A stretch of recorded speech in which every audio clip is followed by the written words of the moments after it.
sí. Oh, perfecto. Espera, ¿eh? ¿Se oye bien? Sí, sí. Faltan segundos para las 4. Empezaremos puntualidad japonesa. Total. ¿Eh? Mira, alarma.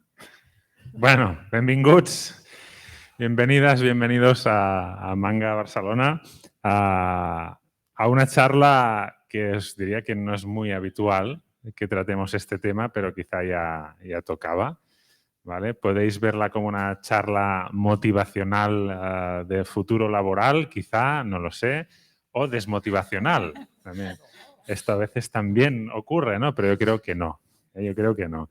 Claro que intentaríamos ir primero a lo básico, ¿no? Porque, ¿qué es esto de rotular, ¿no? Y esto de diseñar un manga, ¿no?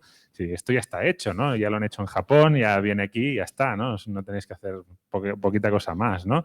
Así que vamos a explicar un poco qué es ese trabajo que decíamos antes, ¿no? Que normalmente pasa desapercibido hasta que pasa algo, ¿no? Y entonces todo el mundo se fija y todo el mundo se queja, ¿no? Es uno de esos trabajos a veces poco agradecidos porque el hate llega, pero no digamos, las florecillas, ¿no?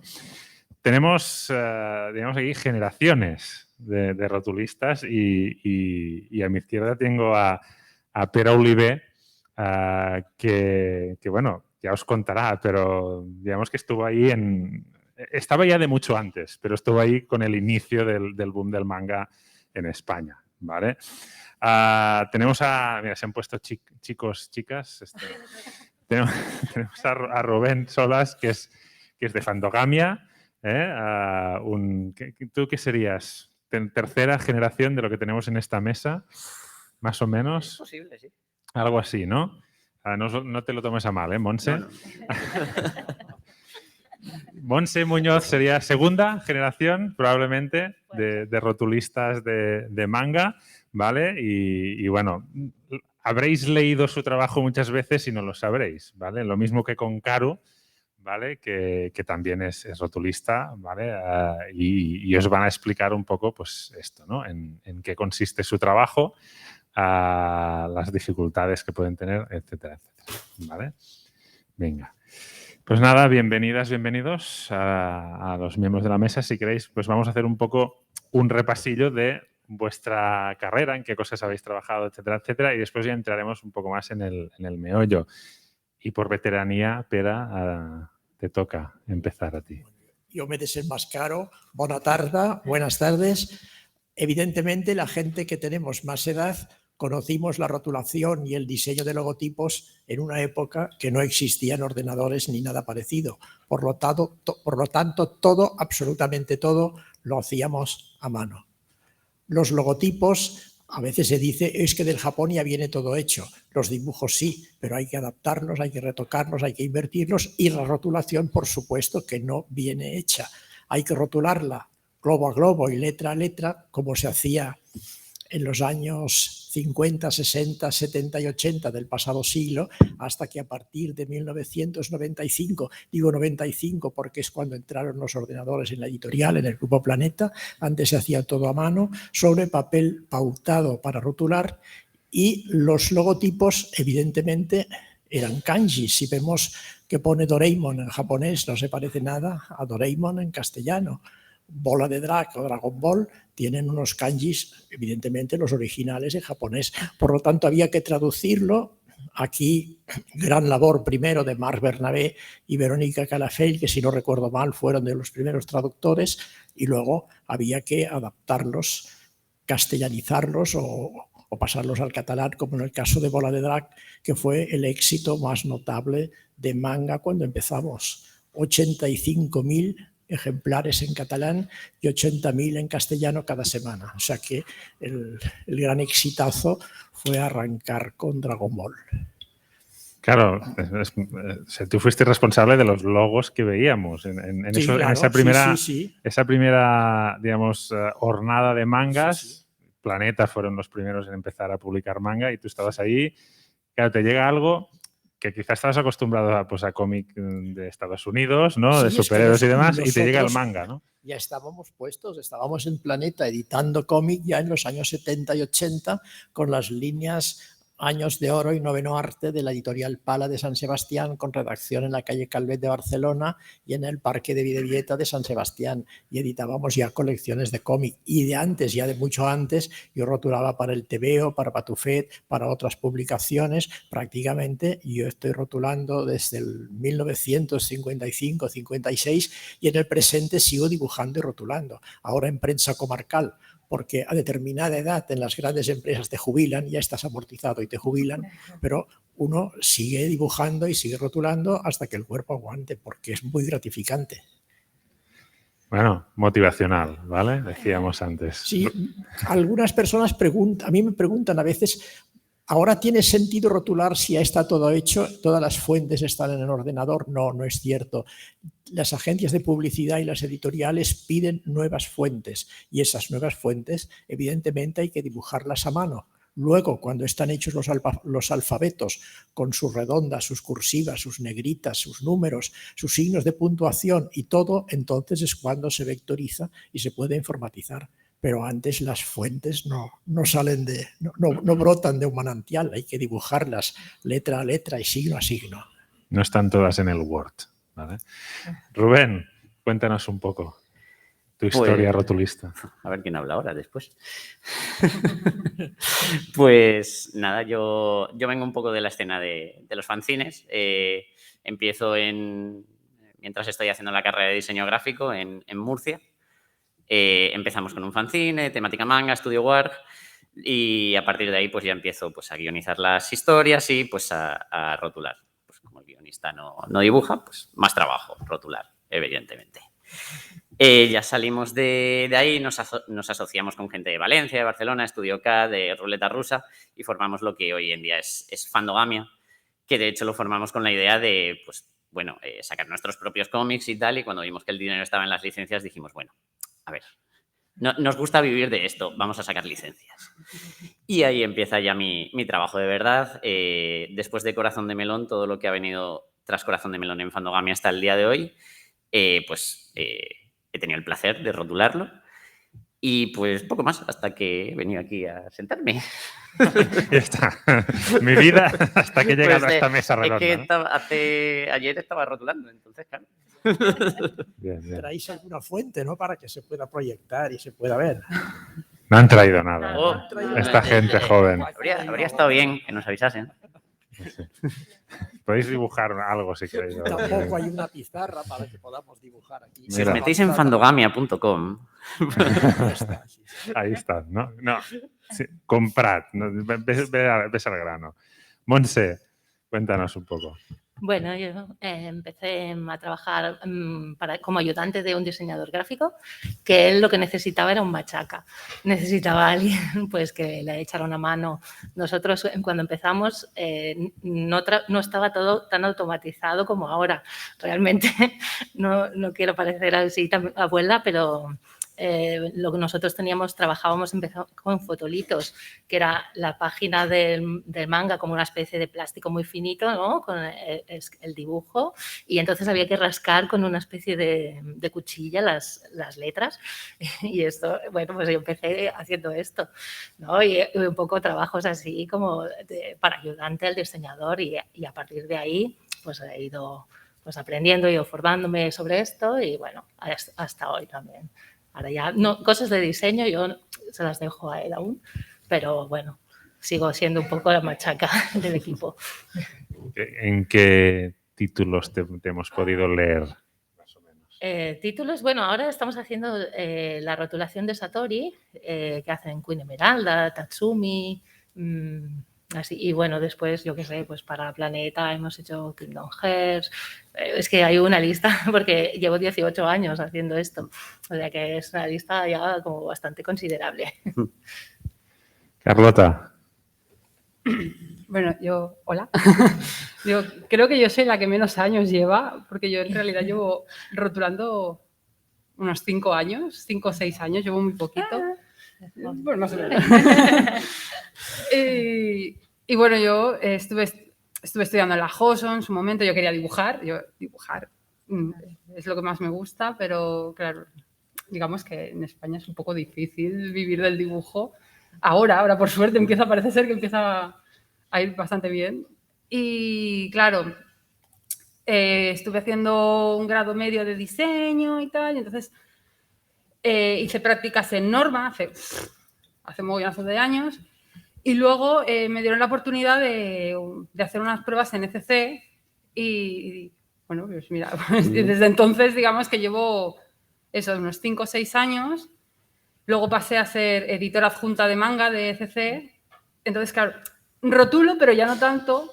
Ahora soy más la que hace los PDFs y aplica correcciones, pero también me dejan de vez en cuando, algunos meses me dejan rotular algunos difíciles. Que los odio. Claro.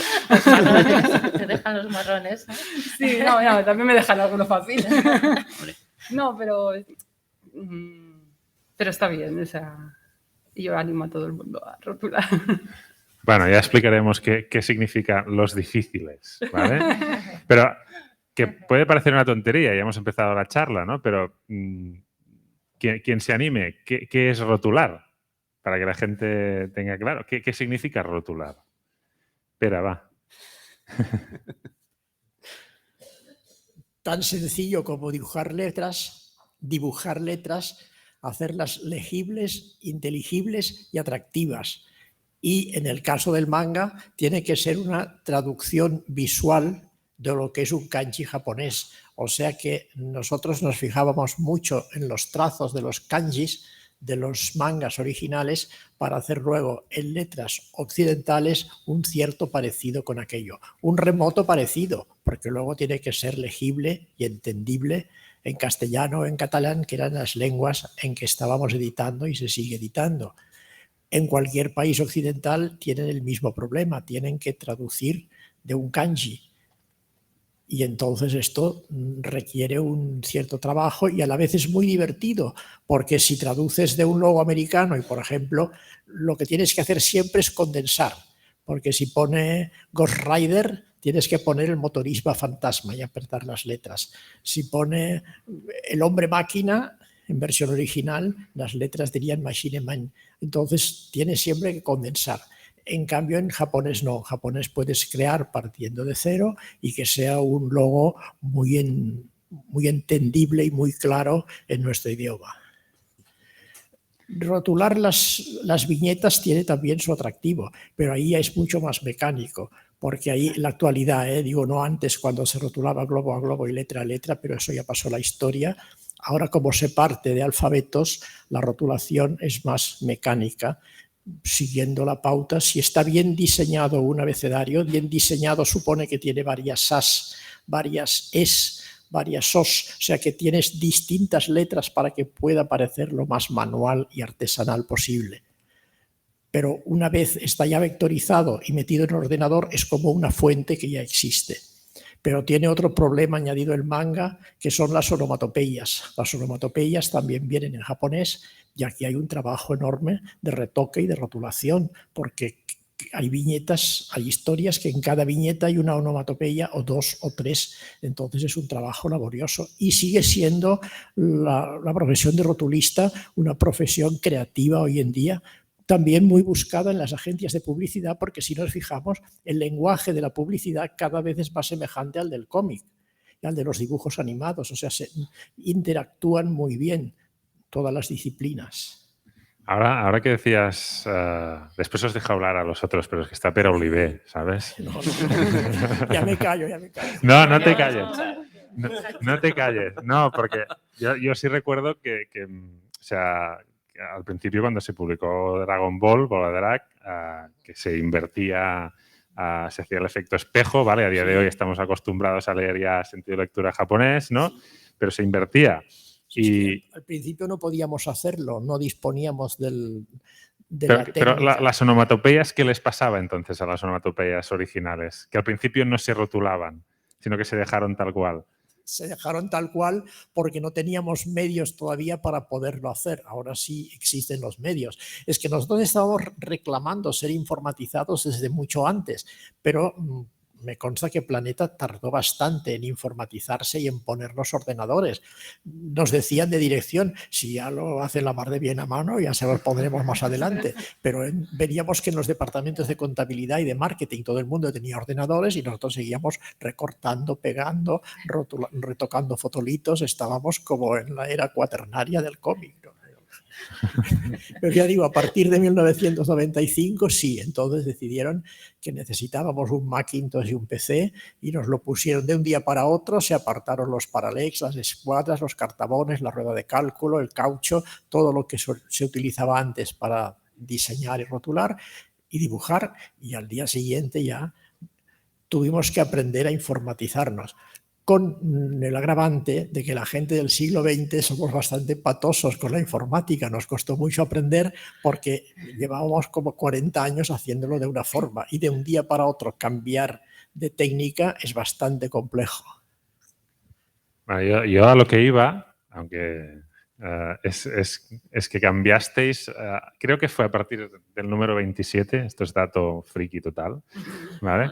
Pero a partir del número 27 de la serie blanca de Dragon Ball, empezasteis a cambiar las onomatopeyas japonesas que se publicaron al revés, ¿vale? A partir de cuando pudimos hacerlo. Y además íbamos aprendiendo sobre la marcha. Yo creo que sabían más cuando empezamos, sabían más los otakus, los lectores, que nosotros.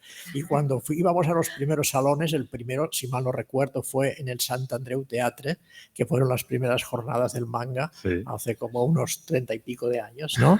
Y ya nos criticaban diciendo, ¿pero qué estáis haciendo? Esto tendríais que hacer las cubiertas a sangre, llenando toda la página. Y nosotros es que no podemos, no sabemos. Tenemos que sacarlo de unas viñetas interiores. Los japoneses solo nos mandaban copias fotográficas y nosotros el color, siguiendo la pauta de lo que ellos coloreaban, lo teníamos que hacer. Recuerdo que las primeras coloristas, que eran Montse Serra y Marta Cardona, son las que colorearon las primeras cubiertas de Dragon Ball, copiando de las cubiertas japoneses, y eso se hacía partiendo de un fotolito, imprimiendo ese fotolito sobre azul y sobre cartulina azul colorear. O sea, un medio súper artesanal.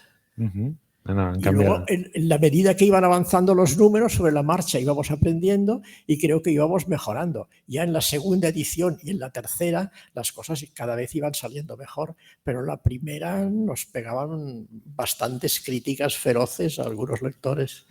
Me tranquiliza un poco que esto de las críticas haya pasado toda la vida.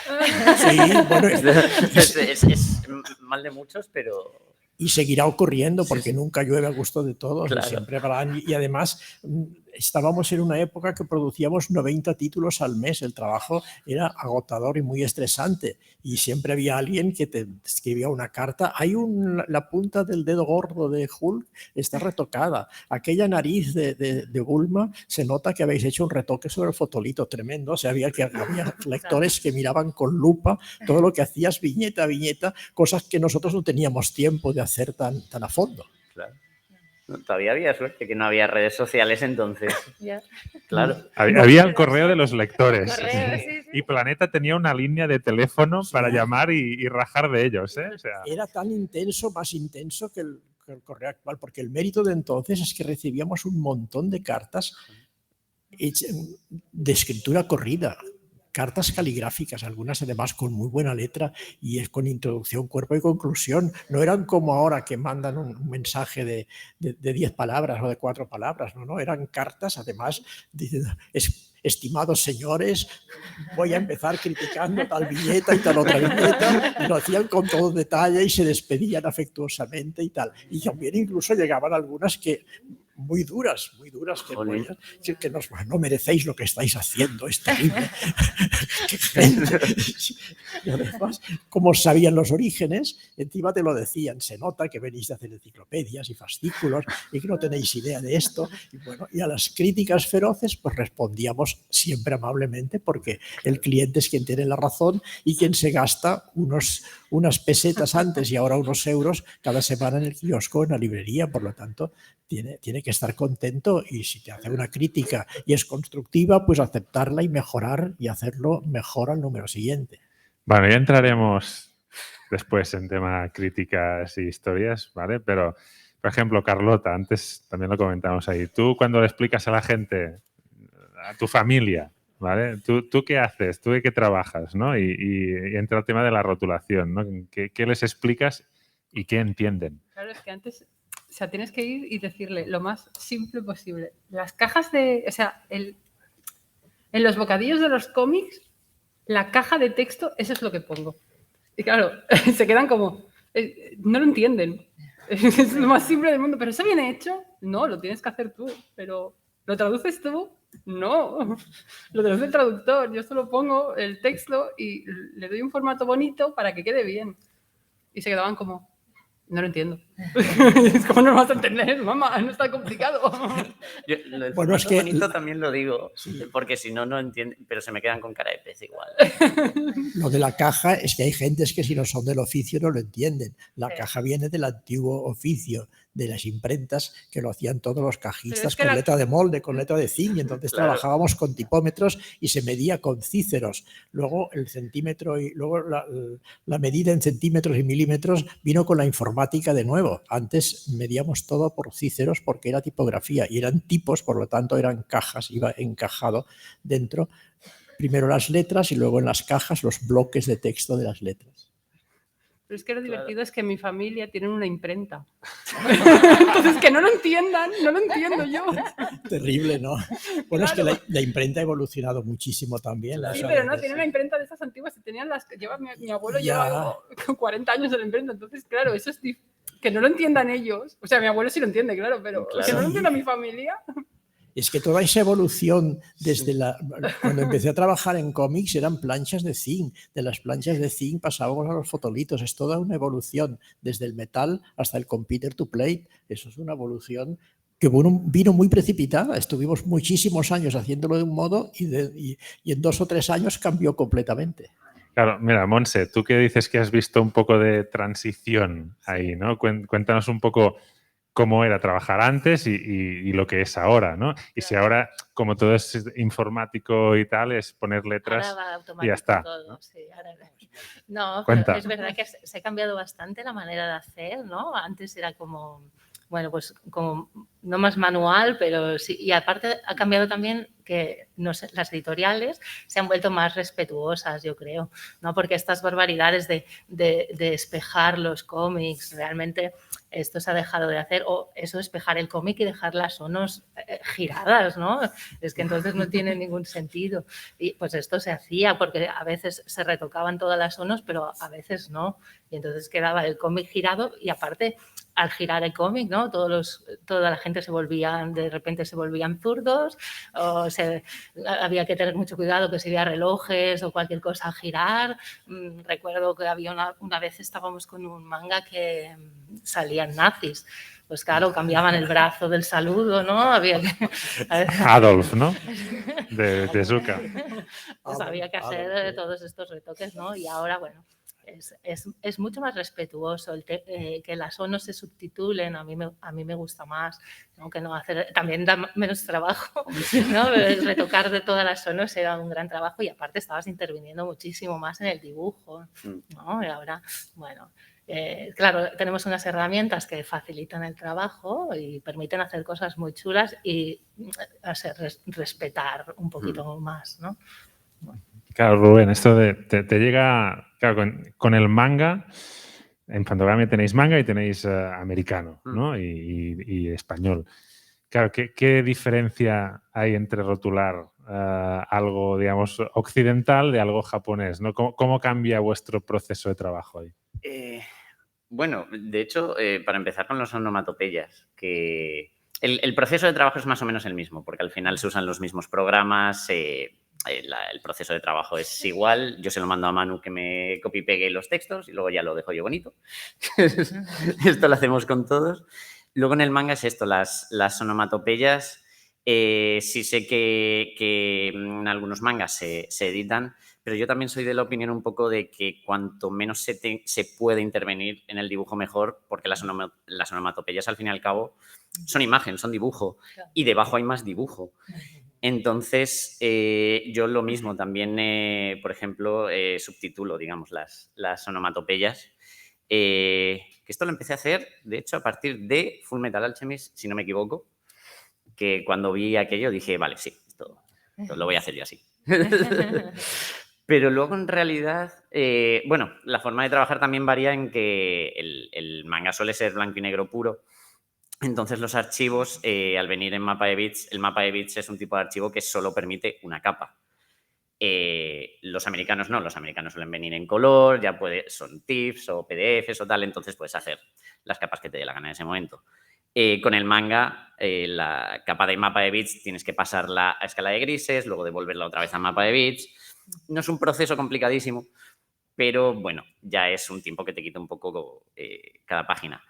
Luego, en realidad, los procesos son muy similares, excepto por las tramas, claro. Cuando hay algún texto encima de trama que no es onomatopeya, ahí estás perdido.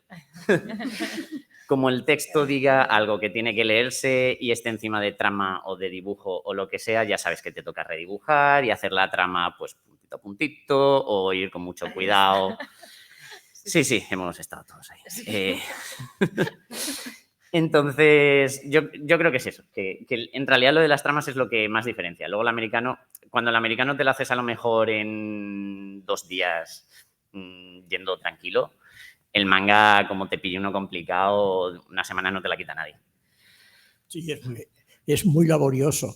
Y al principio todavía era más difícil porque eso venía en copia fotográfica y había que reproducir de nuevo otra trama, pegarla encima, reproducir, recortar y meterla en aquel hueco, en aquel vacío.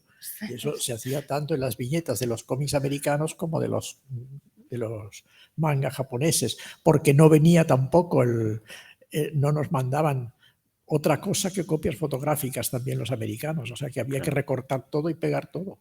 Era sumamente artesanal y laborioso. Para más Inri había 2 redacciones, parte del trabajo era en Madrid y parte del trabajo en Barcelona, parte de las impresiones en Madrid y parte en Barcelona. Las primeras de Dragon Ball en Estella, en Navarra, o sea que íbamos de un lado a otro a la carrera para poder llegar a tiempo a todo, porque también supervisábamos las impresiones en imprenta. Claro, joder. Y había retoques muchas veces sobre fotolito o sobre plancha en imprenta, lo cual ya era súper laborioso porque había que hacerlo, como contabas antes, con un cúter, cortando una letra, metiendo otra, pegando un celo por encima, unos retoques tremendos que con mucha suerte no se notaban. Y si alguna vez se notaban, te caía la crítica flash. Allí en la página 4 he visto tal. Y así se retocaban todo, porque incluso las novelas, los fascículos, todo tenía un retoque manual y todo era a base de galeradas que se recortaban y se pegaban, incluso los libros. No, nosotros tenemos que dar gracias ahora que sí, tenemos siempre archivos digitales para trabajar. Claro, el archivo digital es una enorme ventaja. Sí. Y además tuvimos que luchar, y ahí está lo gordo, que algunas empresas grandes editoriales de libros y editoriales que editaban de todo, como la que estuve trabajando, al departamento de marketing y a dirección les costaba mucho valorar que el cómic necesitaba un tratamiento tan esmerado o más que el que necesita un libro o un fascículo. Tuvimos que luchar contra el mantra que nos decían, pero si solo son tebeos, Eso lo cuenta Antonio Martín en su libro Desde la penumbra, y dice que esto a él le costó muchas discusiones con dirección convencer de que el que pagaba por un cómic tenía tanto derecho a ver la máxima calidad como el que compraba un libro o un fascículo.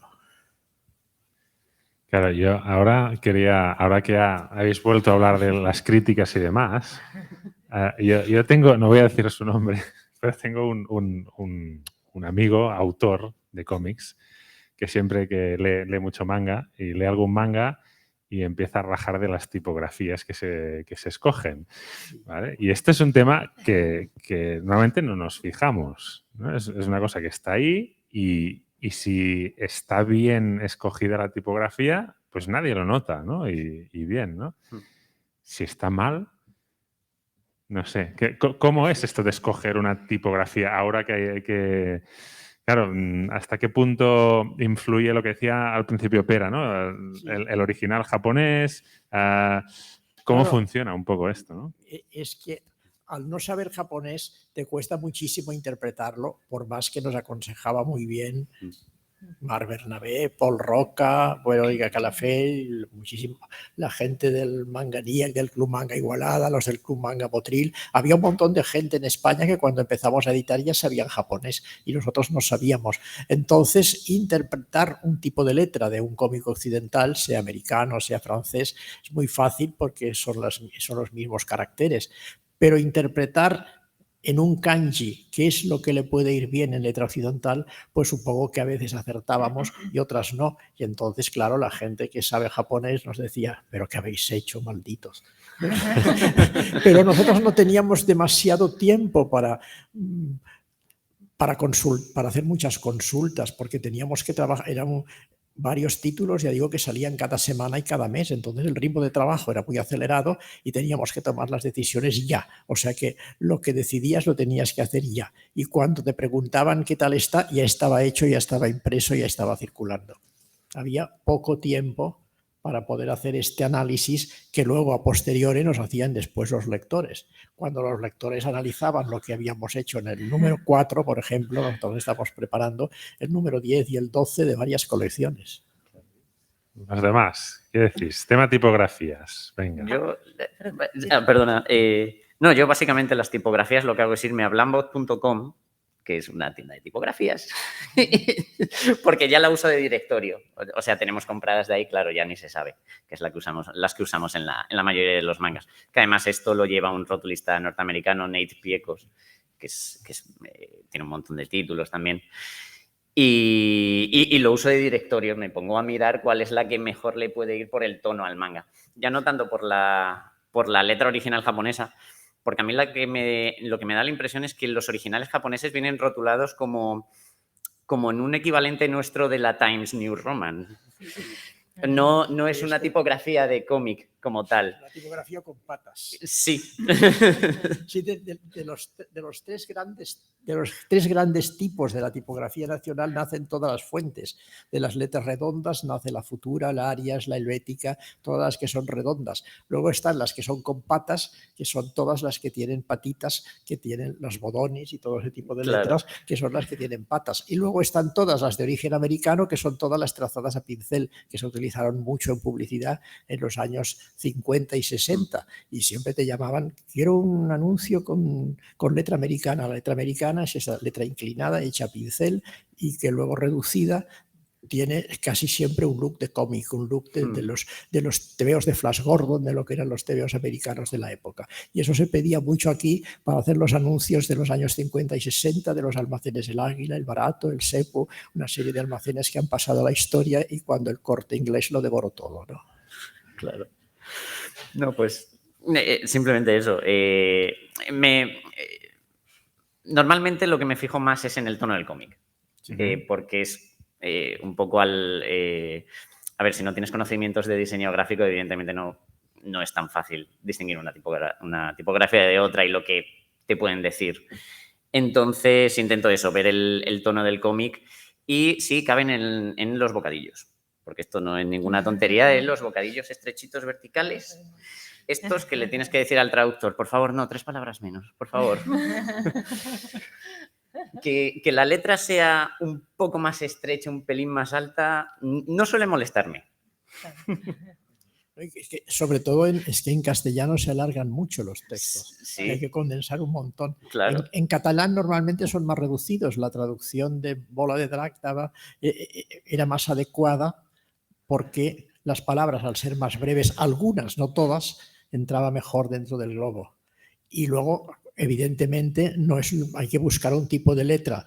Yo sí recuerdo, estudié mucho, buscar una tipografía para Doraemon, por ejemplo, que fuese muy distinta de una tipografía para un manga de Osamu Tezuka, ¿no? Como Hitler, por ejemplo, como Adolf. Entonces, cada uno, al igual que el cómic americano o el cómic francés o el cómic español, si es algo de tema negro, de tema duro, requiere una letra como más fuertota y más potente, y si es un manga, si es un kodomo, si es algo infantil, una letra más alegre, más redondita, o sea, con un trazo distinto.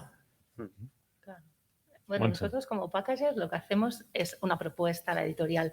Elegimos normalmente Blambot, es Sí. página de cabecera, ¿no? Y entonces elegimos, pues, como vemos, que se adecue al tono del manga, ¿no? Al estilo. Y hacemos una propuesta con 2 o 3 páginas rotuladas y con 4 o 5 fuentes para que sea la editorial la que elija, ¿no? Hay editoriales que les da igual, ¿no? O que no, bueno, no les da igual, que confían en tu criterio y ya te dejan elegir, confían que vas a elegir una buena tipo y si no, bueno, pues eso ellos eligen la que a veces les envías 4 o 5 y dicen no nos gusta ninguna, envíanos más. Pues también, pues eso. Yo también es verdad que procuro, en la medida de lo posible, reducir el número de tipografías que tenemos, por ejemplo, en manga en este caso.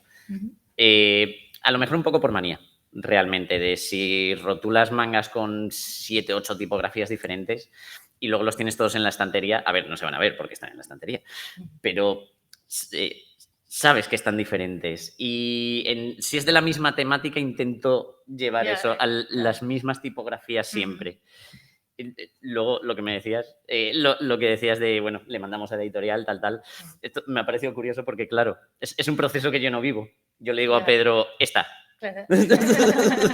No sé si vosotros lo hacéis así, pero nosotros adaptábamos bastante las tipografías por géneros. O sea, el Kodomo manga tenía unas tipografías, el Kentai tenía otras, el Shoujo tenía otras. O sea, según el género al que pertenece el manga, adaptas un tipo de letra. Pero claro, como son muchos títulos, por ejemplo, a todos los ojos les pones la misma letra. A uno le irá mejor, a otro le irá peor, pero evidentemente no harás uno es profeso para Ranma y harás otro para otro título, sino que aprovechas series y géneros para utilizar la misma tipografía.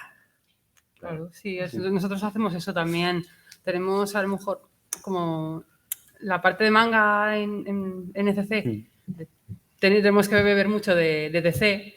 Entonces, claro, tenemos unas tipografías ya que están casi pactadas con DC y tal, y entonces nosotros bebemos mucho de eso. Entonces tenemos que hacer eso, o sea, tenemos que usar esas tipografías. Entonces, claro, luego ya, para esto que es más hoyo, vamos a usar este que es más redondita, más bonita. El Kodomo también, sí, es muy redondito, o sea, total.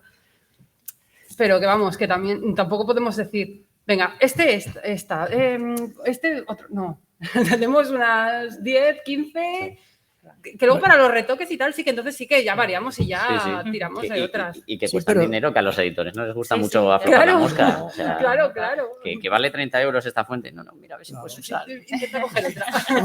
Cuando estás dentro de la industria editorial tienes que aprovechar al máximo los recursos. O sea, Claro. si haces una letra que, por ejemplo, en From Hell funcionaba y en Drácula funcionaba y también funciona en Adolf, dices, pues aunque uno sea americano y el otro sea japonés, pues esa letra queda clara y además es una letra durilla y sobre todo que sean muy legibles, eso es lo más importante, porque el lector se cansa cuando la letra está mal vectorizada, o sea, cuando se pega una demasiado con otra y no está bien resuelto. O sea, ante todo tiene que ser una fuente muy, muy legible, muy clara.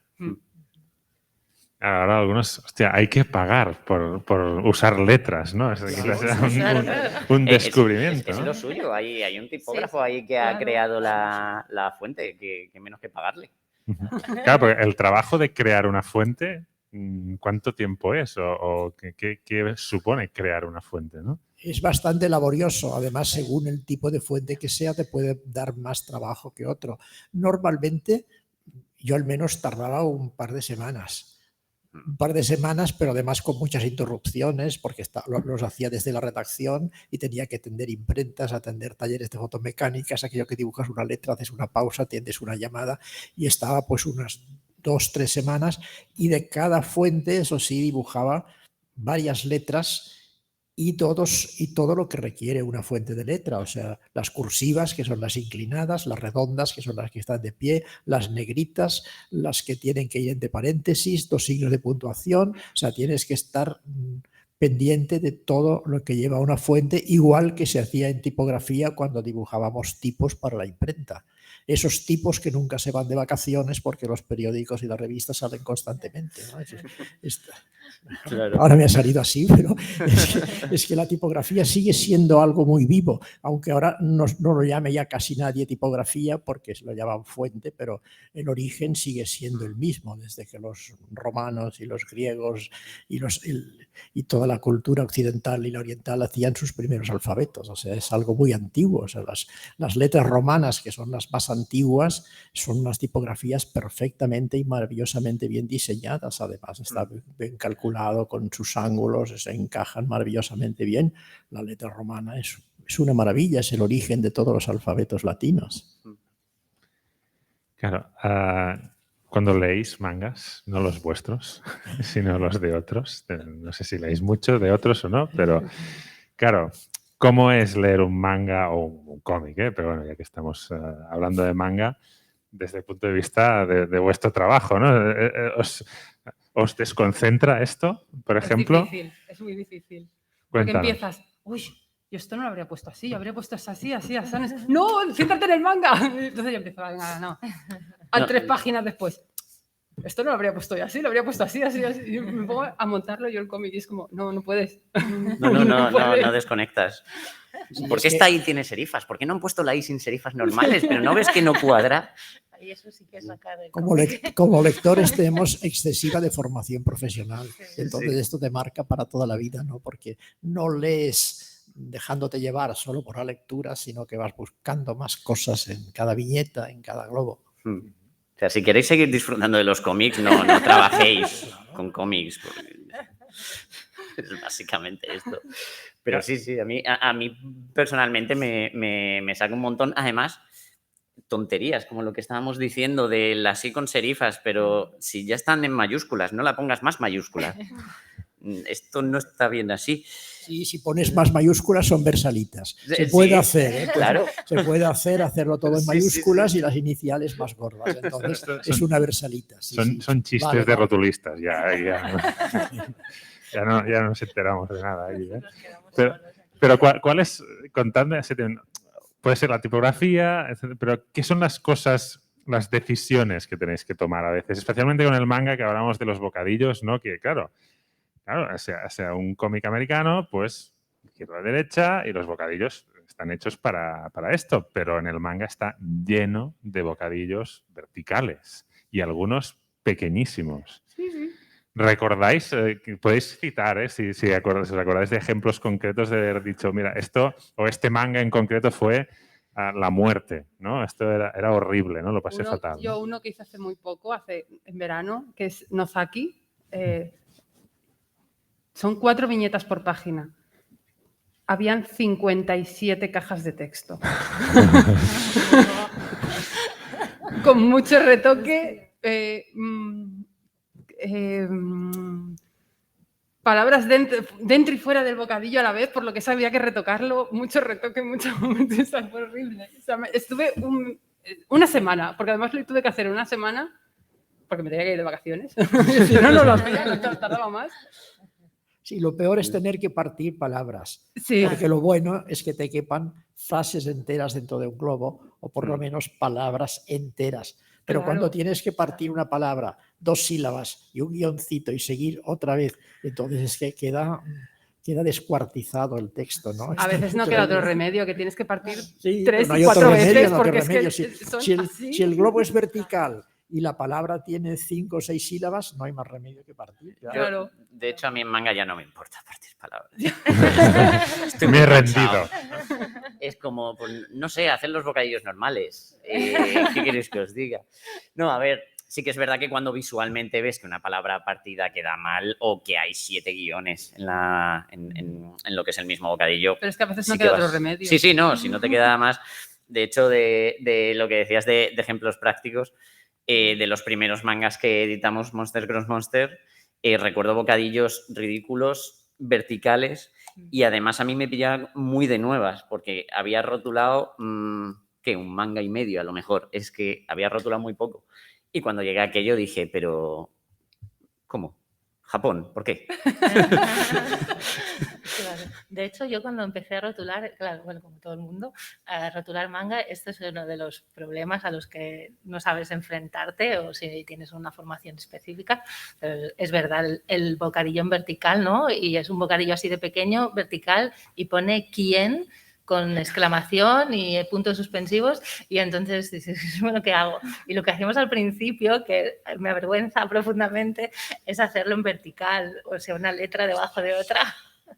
Esto, y luego aprendimos a montarlo, ¿no? Letra a letra, para que quedara la rotulación así más en diagonal, pero una cosa más. Dándole Exacto. formita, Pero tal. no como al principio pensé, ¿cómo podíamos hacer Sí, sí. esto? Ahí ya depende de las ¿Cómo? ganas que tengas de rotular esto, porque puedes hacer el quién, coger los puntos suspensivos en la interrogación, bajarlo a la siguiente línea y quedarte más ancho que largo. Ya, pero no, Pero no queda igual de no, bien. No lo hacemos así. Piensas, vamos a ver, ¿cuánta gente va a leer esto? ¿Cuánto tiempo tengo? Sí.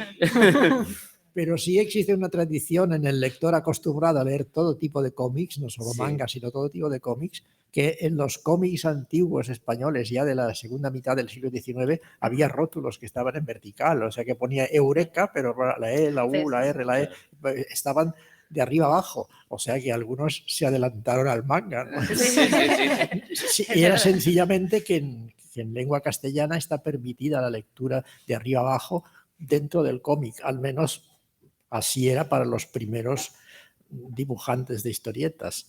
Si vemos los cómics de Apeles Mestres, Xaudaró, Mecachis, vemos unas cosas curiosísimas dentro de la rotulación de los globos. Claro. Esto, claro, hacerlo ahora en manga, pues queda raro. Canta un Queda poco. raro porque Pero, estamos... sí. Hemos pasado al siglo XXI, ¿no? Claro, el lenguaje del siglo XXI no es el evidentemente. mismo. No es la segunda mitad del siglo XX va evolucionando y cambiando el lenguaje de los cómics. Durante la primera mitad del siglo XX también, y la segunda mitad del siglo XIX, que es cuando nacen en la prensa gráfica y nacen los tebeos, el lenguaje es completamente distinto al actual. Ahora editas un cómic de, no sé, de Mecachis o de Apeles Mestres y no sé si lo entenderían. Complicado. Entenderlo sí, lo que pasa es que es un lenguaje tan ingenuo, tan inocentón, tan de otro tiempo, que dicen que qué cosas que nos cuentan. Claro. Bueno, entramos ya a recta final, a 10 minutitos. Si tenéis preguntas, que espero que sí, sobre su trabajo. Mira, Marc.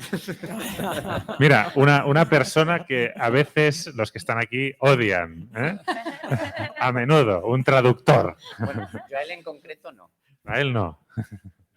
A otros como él. Yo sí le odio. Entonces, vale. Marc. Es el que mejor nos puede criticar porque con conocimiento de causa puede decir lo mucho que sabe. Sí, sí. Sí. Tengo un montón de preguntas, ¿vale? Pero Hostia. voy a hacer una. A mí a veces como traductor muchas veces me pasa que leo un manga traducido y me pasa exactamente igual, pero con las palabras de, Dios, estoy pudiendo reconstruir lo que ponían aquí porque está clarísimo que aquí ponía esto y yo habría puesto de esta otra forma, pero a veces me pasa que dices, wow, qué solución más guay, qué buena traducción, y disfrutas no ya de la historia también, sino del buen trabajo en mi caso el traductor. ¿Os pasa a vosotros con la traducción? Sí. Sí, un montón. O sea, Sí, tú además sabes muy bien que te retocábamos a veces cosas en las cubiertas de Chin-Chan, en algunas cubiertas, para que el chiste fuese más redondo y lo adaptábamos. Decía, lo que Marc había traducido era distinto a lo que nosotros poníamos, pero es que buscábamos que el gag fuese más redondo y entendible. Supongo que a veces acertábamos y a veces destruíamos lo bien que lo había traducido. Pero es que hay frases que en japonés tienen un sentido que en castellano o en catalán tienen otro. Y por ejemplo, Shin-Chan es un ejemplo muy claro de que había frases que funcionaban en castellano de una forma y en catalán funcionaban de otra. Sí. Sí. Ya digo, a veces con acierto y otras veces no. Alguno no llegó ni siquiera a publicarse porque lo censuraban desde la editorial, ¿no? Como el del. Sí. De Perales. El de los dos oficiales de cabina del avión que se besuquean y Shin-chan lo dice en voz alta todo el pasaje, lo censuraron en cubierta desde la editorial. Dijeron, ¿pero qué es esto? Tan descaradamente gay para niños, ¿no? En otros tiempos, ahora habría sido muy, muy de moda y muy contemporáneo. Igual esto de cambiarle cosas al traductor se sigue haciendo, un poco. Sí. De estas dos palabras no me caben y si le aviso no me va a responder hoy. Mira, que se lo encuentre ya impreso. ¿Qué se le va a hacer? Pero volviendo a la pregunta también para los del stream, Sí. los del stream que Mar preguntaba, a veces hemos hablado de, esto no, esto fatal, pero a veces disfrutáis del trabajo de otros, hay cosas que os sorprenden o de otro trabajo de otros Claro, rotulistas. Sí, muchísimo. A ver, Sí. ¿qué? No Y sé. te inspiras y además lo copias, dices, hostia, esta solución me parece súper buena, pues voy a hacerlo así. ¿No? Pues lo que te decía de los gritos, ¿no? Que empezábamos a hacer así en vertical, cuando empiezas a ver, hostia, pues esta gente, mira cómo lo hacen, cómo lo habrán hecho, pues entonces empiezas a imitar, ¿no? Las cosas que te llaman la atención. Sí, Claro. De hecho, yo comentaba antes Full Metal Alchemist y, bueno, es que aparte de que es mi manga favorito, es que de ahí he sacado de la edición española cosas de rotulación, precisamente lo de los gritos, la intensidad en ciertas voces, el subtitular las onomatopeyas, el que el texto en según qué ocasiones se salga un poco del bocadillo para que el grito tenga más fuerza. Entonces, sí, cuando ves algo de verdad bien, se disfruta muchísimo. Es como las dos caras de la moneda. Cuando ves una tontería de nada, es de, madre mía, este cómic es ilegible. Pero luego al revés, luego disfrutas muchísimo si ves algo que está muy bien. Pero hasta el punto de, madre, si es que esto yo no lo habría podido hacer. Sí. No, pero trabajando a diario se aprende mucho y es Sí. cierto que ahora se edita mucho mejor, ahora que en los años 80 y que en los 90, que la profesión va evolucionando. Claro. La profesión va por dentro y se proyecta hacia afuera y entonces... Pasa que Claro. las redes sociales no hacen que parezca lo contrario, ¿no? Que ha mejorado, ¿no? Pero antes he citado a un amigo que siempre me comenta temas de rotulación y nos está mirando por streaming y me ha mandado un mensaje, una pregunta para vosotros, que él se queja mucho de las rotulaciones liliputienses, ¿vale? Es decir, esto es algo, cuando veis esto, es decir, letra minúscula ahí, esto pasa. Es que sabes qué pasa, sí. en el InDesign hay mucho zoom. Muchísimo. No sé, no voy a decirlo. No voy a decir quién es. Voy a preservar su intimidad. Hay una cosa también en la rotulación que te ves obligado para que quepa a veces dentro del globo a modificar la traducción y eso no siempre sale bien. Y entonces a veces dices, uy, lo que he construido aquí es espantoso. Entonces prefieres meterlo todo dentro, aunque sea a tamaño minúsculo, pero respetar lo que ha puesto el traductor y no cambiarlo todo, porque a veces notas que vas haciendo tantos cambios al rotular que entre el autor y el traductor te ahogarían pero ¿qué has hecho? ¿No? No puedes hacerlo en función de que a ti te vaya bien para rotular mejor, sino que tienes que respetar el original, el texto y la traducción. Claro. Cuanto más fiel sea a lo que el traductor te pone en las manos, mejor. ¿Alguna pregunta más por aquí? Venga, ahí.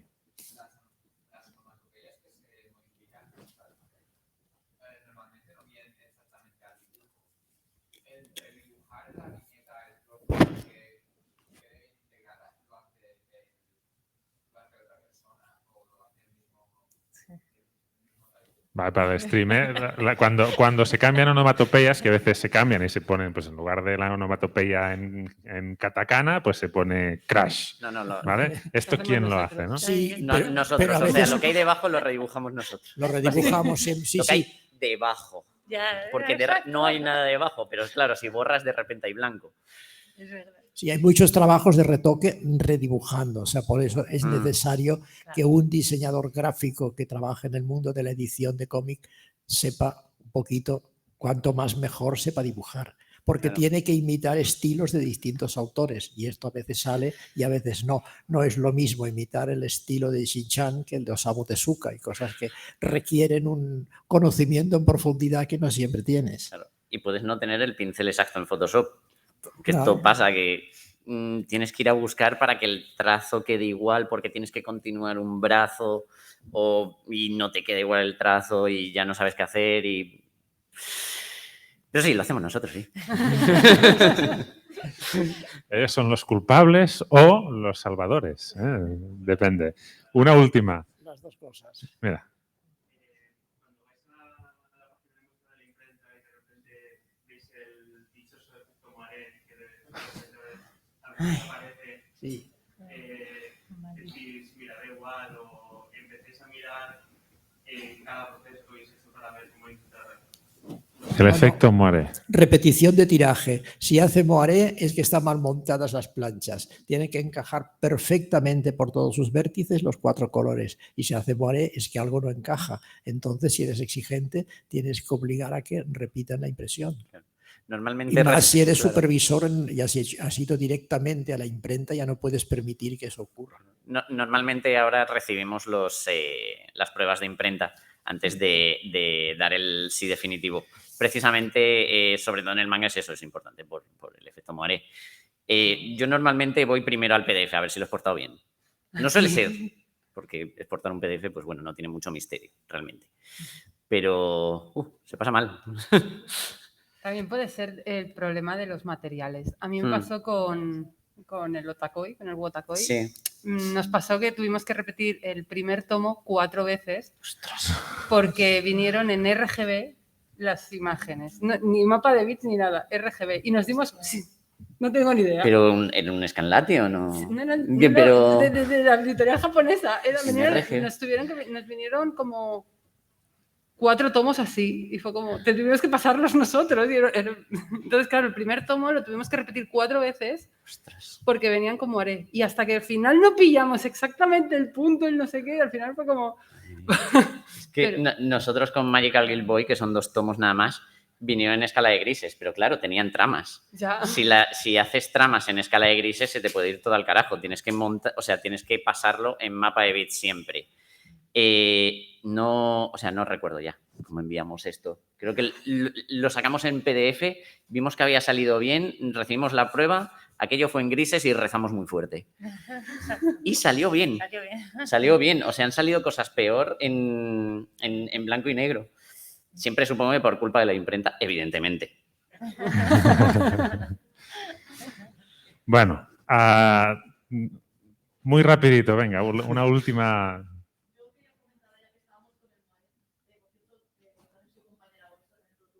Bien. Quería preguntaros, yo por ejemplo cuando hago los PDFs con Moiré, luego con Moiré con los PDFs normales, por ejemplo uno de los últimos mangas que me ha tocado retocar ha venido con Moiré directamente desde Japón, claro, y hablábamos con la editorial de decir, ostras, ¿qué hacemos? ¿Nos estamos con Moiré? Claro, luego nos van a plantear sobre nosotros y ¿cuánto Moiré?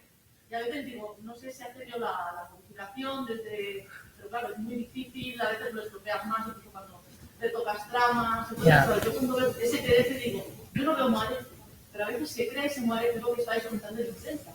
Y a veces yo no sé si hay alguna manera de evitarlo o de poder arreglarlo de una manera más sencilla. Montse, te ha tocado. No, se me ocurre lo de rezar fuerte. Sí. Gracias. ¿Verdad? Es que la única forma de evitar el moiré es que lo encajen bien en imprenta. Si de imprenta ya vienen desencajados los 4 colores, retocarlo por ordenador es complicadísimo porque ya viene mal de origen. Entonces hay que pedirles a la imprenta que lo reimprima bien. Ocurre a veces, ahora menos porque la maquinaria está mucho más perfeccionada, pero antes empezaba un tiraje bien y luego a medida que iba avanzando se desencajaba. Entonces tenías que estar en la imprenta in situ y decir, ojo, que eso no va bien, parad máquinas y volver a encajarlo. Pero ya si viene desencajado, incluso tanto la antigua usanza como la nueva, retocar cosas que ya llevan moiré de entrada es muy complicado. Porque puedes crear un nuevo efecto moiré y entonces se retroalimenta. Claro, Claro. No, si el archivo te viene mal de base, Cosa de los japoneses. te pegas una lloradita en el baño, vuelves y sigues trabajando y ya está. Porque Bueno, es que es lo que hay. Me encanta porque es una buena manera de resumir a veces el trabajo. Pegar una lloradita y a rezar. Vamos a ver, ¿esto se va a solucionar solo? No, pues por lo menos lloro. Pues venga, tenemos que dejarlo aquí. Creo que ha sido muy, muy interesante esta charla. Hemos descubierto algo que muchas veces nos pasa mucho por alto, pero hacen un trabajo que habéis visto ya que es mucho más de lo que quizá pensamos, ¿no? De poner letras y ya está, sino que entran muchas cosas más. Sí, ¿no? Una vez hecho parece fácil. Exacto. Así que Carlota, Montse, Rubén y Pera, muchísimas gracias. Un aplauso para ellos, por favor. Tened piedad cuando critiquéis a los rotulistas y vamos a vaciar la sala por filas, ¿vale? Los últimos vais a salir primeros y así vamos en orden, ¿vale? Muchas gracias.